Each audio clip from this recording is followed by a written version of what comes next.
Okay, so hi everyone. Welcome to the first talk of the second main track today.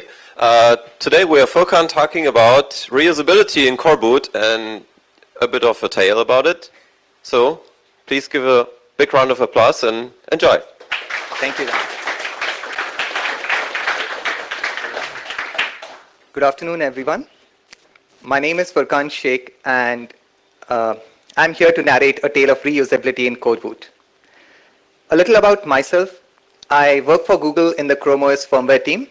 I actually started out in this team as an intern, and I have been working on coreboot and Chrome OS for the past 5 years now. So this is a quick overview of the topics that I plan to cover today. Please feel free to ask me questions at any point. Okay, so I believe some of you here are familiar with what Chrome OS is. But for those who are not, I would define it as a single collection of mostly open source software running on a variety of hardware. We have shipped Chromebooks with Intel x86, ARM32, ARM64 SoCs, including the ones from NVIDIA, MediaTek, and Rockchip. So all the Chromebooks, except a few early ones, use coreboot as their machine initialization routine. And rest of the software stack includes libraries like Verified Boot Library, third-party firmware like ARM Trusted Firmware, some blobs, FSP, depth charge, which is the OS loader, and finally the Linux kernel. Chromebooks have actually gained a lot of popularity in the EDU segment in US. And with devices like Google Pixelbook, HP Chromebook X2, the focus is expanding towards consumer segment as well. So the combination of software and hardware that we saw is actually just one of the components that goes into building an entire Chrome OS platform, and it is referred to as the application processor.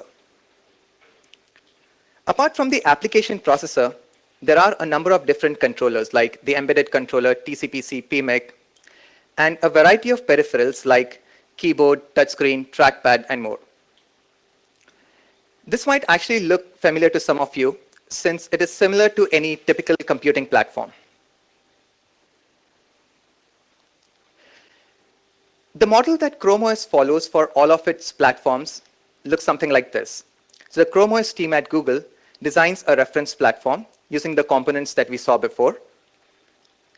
Then one of the OEMs is chosen as the lead OEM, and they copy the reference platform as is and ship a device with it. Next, multiple OEMs come on board and they add their own tweaks on top of the reference platform and ship multiple follower devices.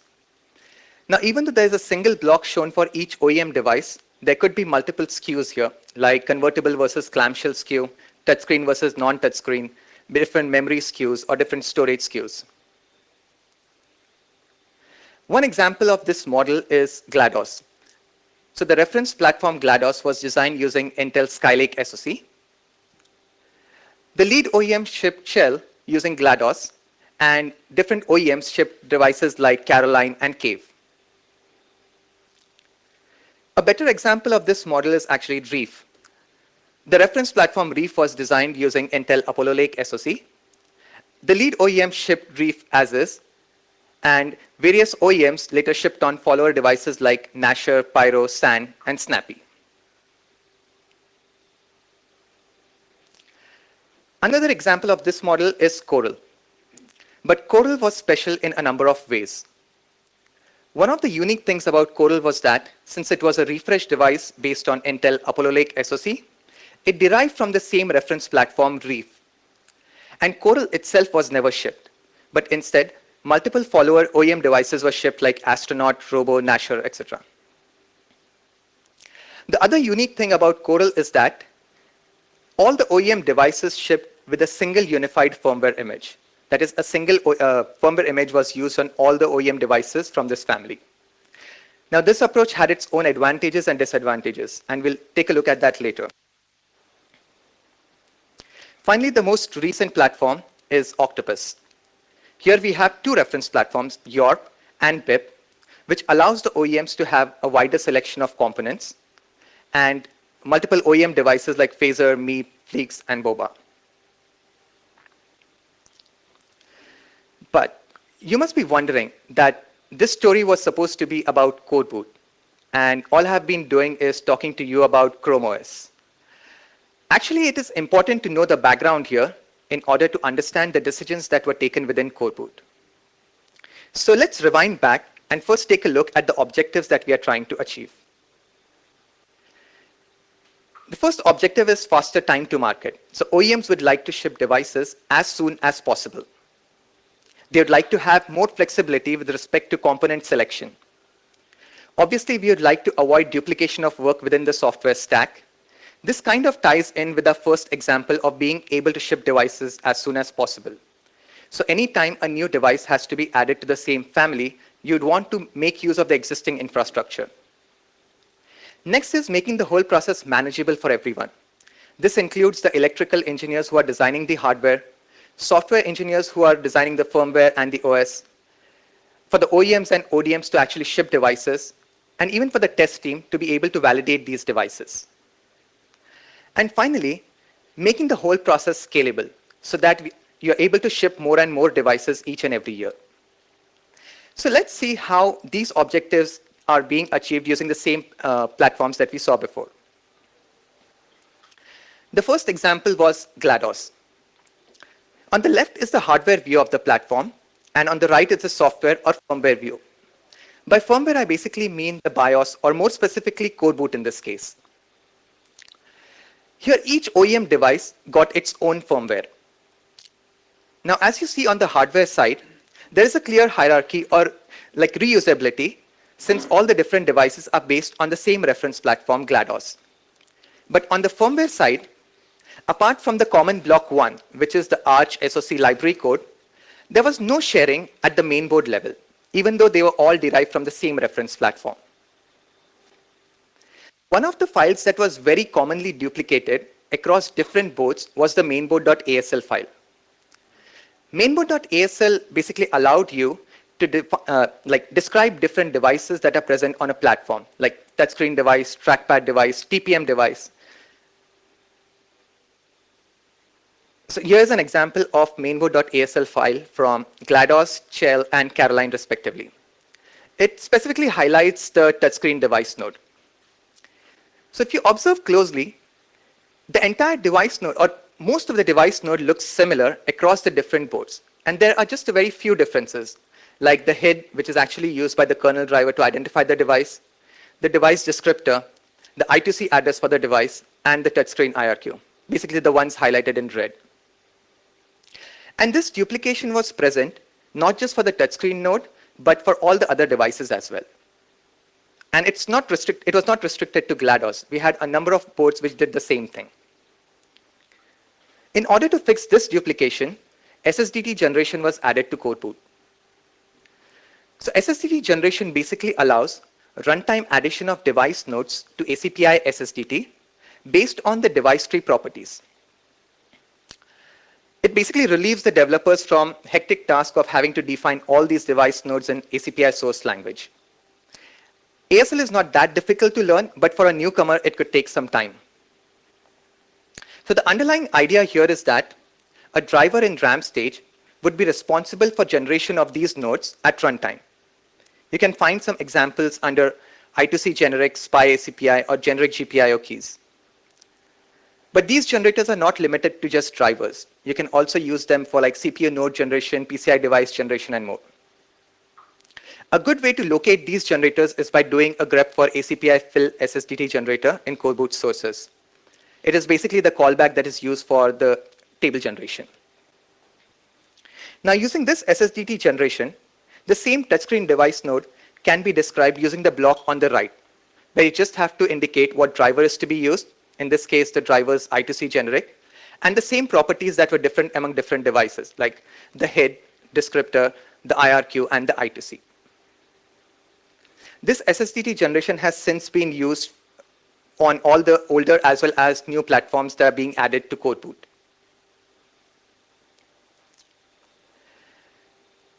Next example is the Reef platform. Again, on the left is the hardware view, and on the right is the firmware view. Similar to GLaDOS, each device in the Reef family got its own firmware. So similar to GLaDOS, we have a common block 1, which is the Arch SoC library code. But apart from that, there is a common block 2 across all these different devices, and a block 3, which is different among these devices. The reason why we see a common block 2 on Reef is because it introduced the concept of baseboard and variant structures. So unlike GLaDOS, which basically added a new directory under mainboard for each device from the GLaDOS family, Reef followed a completely different hierarchy.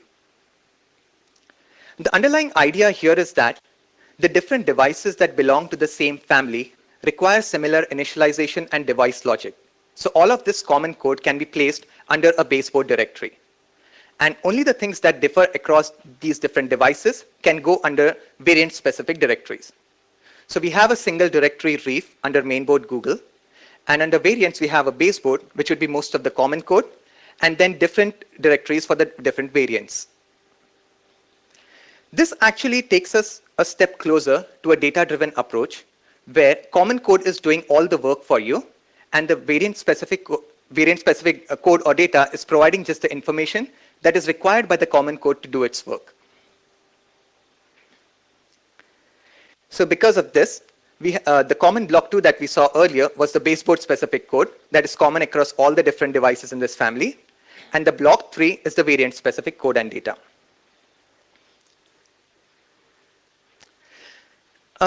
Let's see how much code had to be added to support each new variant in Reef. So as expected, majority of the code went into mainboard Google Reef and the baseboard directory. If you look at the variants, Reef and Nasher were pretty lightweight. They almost had no new code in them. It basically consists of some header files, and those header files essentially just pointed back to the baseboard directory. But if you look at Sand, Pyro, and Snappy, they still look pretty bulky. And one of the reasons is the device tree.cb file. It's the one that is highlighted in red. It kind of occupies more than 50% of the lines that are added. I understand that lines of code might not be a very good metric here, but it's just being used as a reference for comparison. So apart from the device, let's keep the device. I understand that the device tree had a lot of duplication in it, and there was a lot of scope for optimization, but we'll get back to that later. So apart from the device tree file, the differences that we see are in dptf.asl, which is basically the thermal table, and this has to be different based on the different devices. The other differences are mainly in like memory.c or GPIO configuration. So the differences that we are seeing here were the actual differences that were present in hardware, and so they required some amount of firmware code. So if we ignore the device tree for a while, overall the variant and baseboard structure actually allowed us to save a lot of duplicate code within coreboot.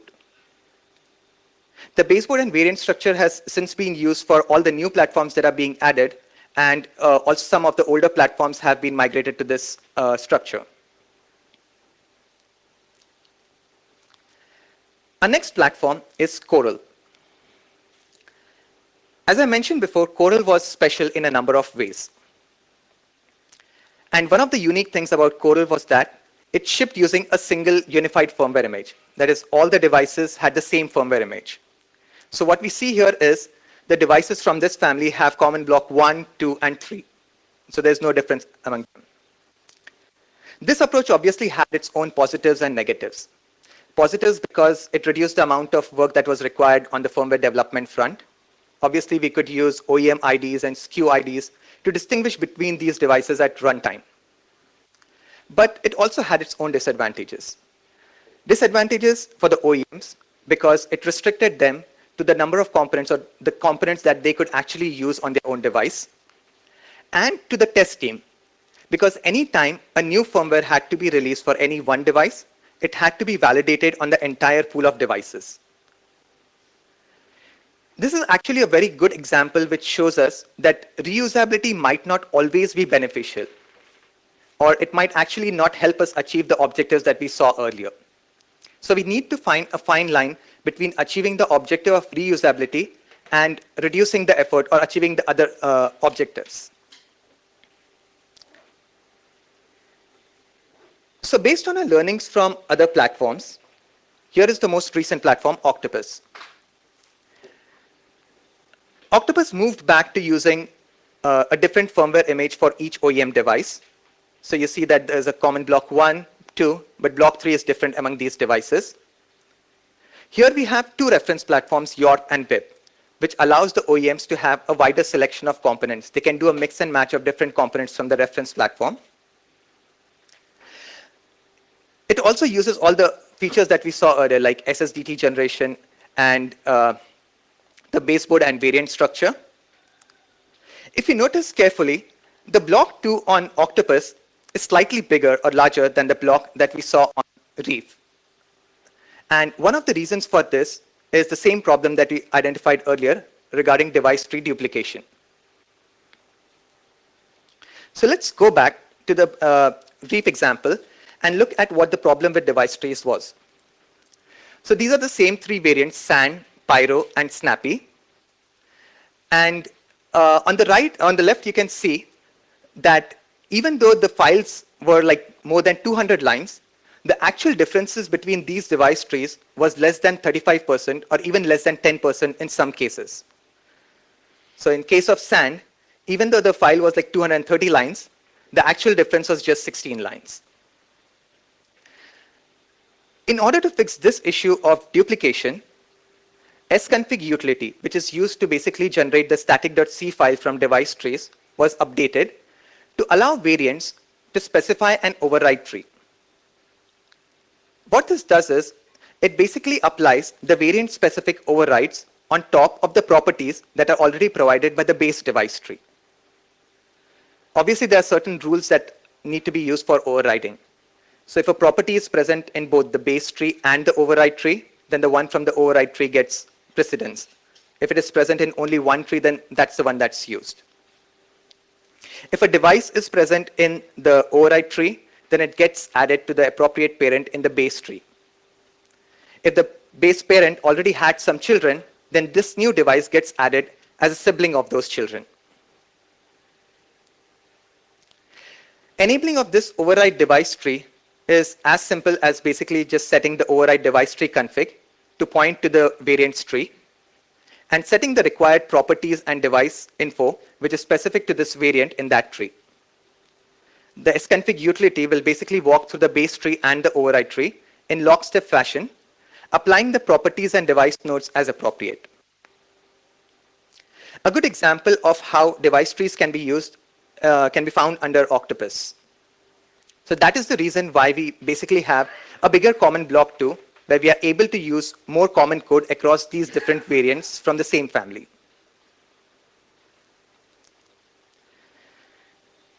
So to summarize, we started with GLaDOS, where we did not have any sharing at the mainboard level between different variants, even though there was clearly reuse at the hardware level. Then we moved on to Reef, where we added the concept of baseboard and variant structures, thus introducing the common block 2. On Coral, we went with complete reusability using the same firmware on all the different variants, but we learned that having a lot of reusability might not actually be beneficial. And finally, the recent platform Octopus, where we were able to use override device trees to have more sharing across the different variants.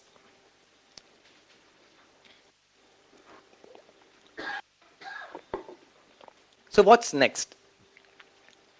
I'd like to highlight one of the challenges that we currently have, which is GPIO config table duplication. So similar to device trees, here the baseboard basically provides one set of GPIO configurations. The variant has two options. Either it can go with the one that is provided by the baseboard, or it can define its own configuration. If the variant basically shares the same GPIO routing as the baseboard, then it is okay to just use the one provided by the baseboard. But if there is even one GPIO that is different for the variant, then we have to make an entire copy of the baseboard GPIO config, change that one entry, and add it to the variants directory. Or we might be able to do the variant configuration after the baseboard configuration is done to let the variant configuration stay. But none of these solutions seem optimal. In order to work around this issue, GPIO configure pads with override was added to coreboot. It basically allows the baseboard to provide its own GPIO config table, and the variant provides an override table with only those GPIOs that differ from the baseboard. And GPIO configure pads with override basically loops through all the GPIOs that are present in the base table, and it checks if there's an override present for that GPIO. If it finds an override, then the override configuration is used. If it doesn't find an override, it just falls back to the one from the base table. This solution seems okay, but it might not be optimal. The reason why I say this is because GPIO configuration, when you're comparing the different variants, it requires some amount of human effort to identify the differences between the baseboard and the variant GPIOs. And considering the fact that there might be hundreds of GPIOs that are configured per board, there is a lot of probability for human error, especially as the number of variants go on increasing. It might become really difficult to track the differences. So, I mean, like I said, this is one of the unresolved challenges. So, and the solution for this problem might actually go beyond coreboot as well. Like we saw that reusability might not always be the best solution. We also need to think about the human effort or how easy it is for managing the whole process. So there might be a solution where if we have an automated tool which can look through the different schematics and identify the GPIOs for that board and compare it with the different variants, it might be able to minimize the effort or human effort that is required. We can even go a step ahead and actually generate code using these differences so that coreboot or human actually doesn't have to do anything, and just those tables generated by the tool can be integrated into coreboot. So I'd like to leave you with this thought and open it up for questions.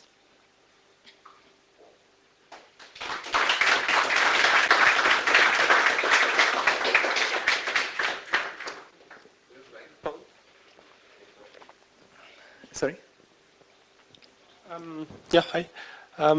With understanding your last model, which was this octopus, and I fully agree on it's not always optimal to have a common firmware. I want to highlight that the difference here seems to be very small, which is then only the variant-specific code, which remind me of whatever you then change in the 1 and in the 2 means the baseboard code, you still have to go through all validation and testing. Which I think sorry, I didn't get you. Your concern was that you, on the previous version, where you had the firmware for all the same, you need to test it then on all boards, right? Okay. So here, you're not in the need of doing that, but only if you change something in the variant-specific code, right? Correct. But if you change it in the baseboard code, then you have to go through the testing anyhow, right? That is because true. you affect them all. Or Correct. That has always been true. Like if there is something which affects all the boards, like if you have to make a change which is going into the baseboard or any kind of common directory, then it is going to affect all the boards.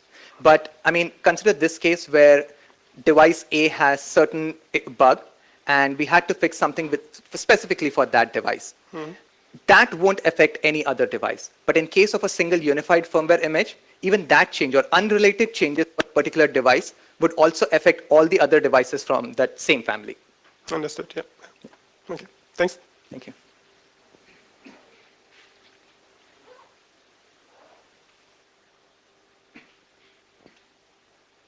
More questions? And just a comment, I was never thinking finding another company even going further with all these nicknames than my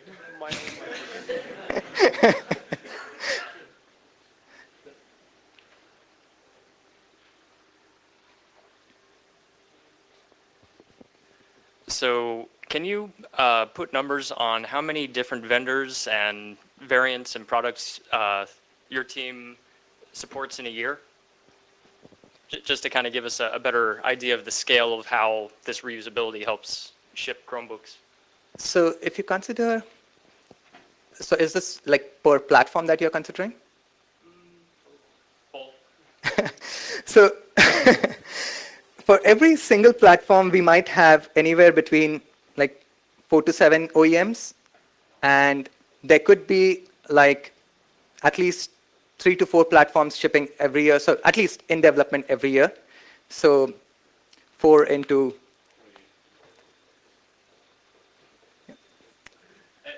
And then you support multiple SOCs this way. yeah, multiple SOCs, multiple OEMs, multiple ODMs. So all of that just keeps on multiplying. Yeah.